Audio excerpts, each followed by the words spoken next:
allow me to bring Mr. Josephat Kabinga Wathayu. Put your hands together for Mr. Josephat Kabinga Wathayu. Karibu sana, Mr. Josephat. Thank you. Muko? Tuko.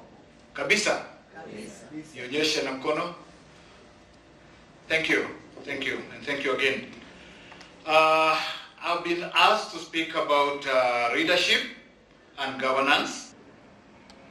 So as a reader, you are challenged to not only come up with a dream, to not only think, but also ensure that your thinking is in sync with your people, and that what you dream is implementable, can be sold, and will produce results. Quite a challenge as a reader. You do not have resources, no money, no people, only the dream.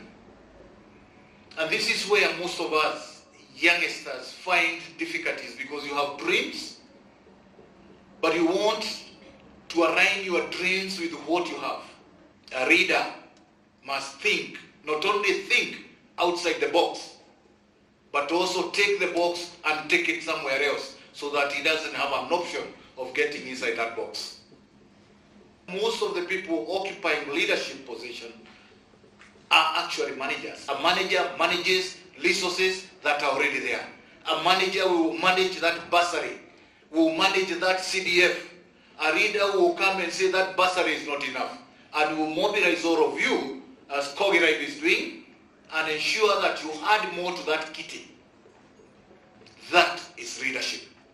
A reader will go to the company, will look at the books, will realize that this situation, if let live in the next 3 years, this company is dying.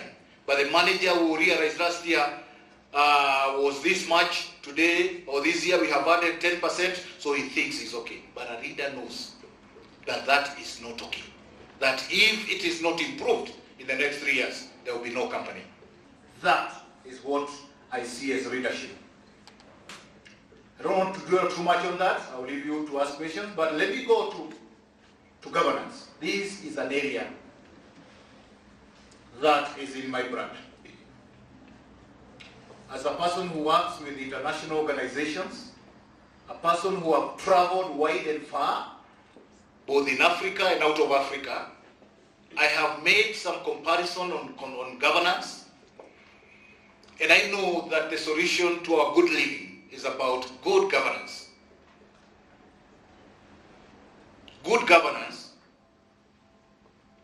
is about making the right decisions, the decisions that will improve the lives of the citizen, the life of the company, will improve what is happening in the house. That is what is called good governance. Good governance has its own qualities. Any person who makes the right decisions in the right manner knows that they must be accountable. You must take responsibility of the consequences, both the positive and negative.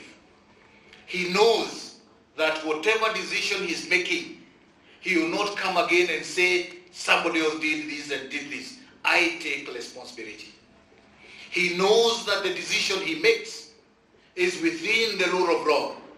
That if somebody comes, he is able to hold himself and say, I did this within the set rules and regulations. He knows that that decision he makes is inclusive. It's not just about one tribe. It's about the entire. It's not about one section of the company. It's not about one branch of the company. It's about the entire. It's inclusive.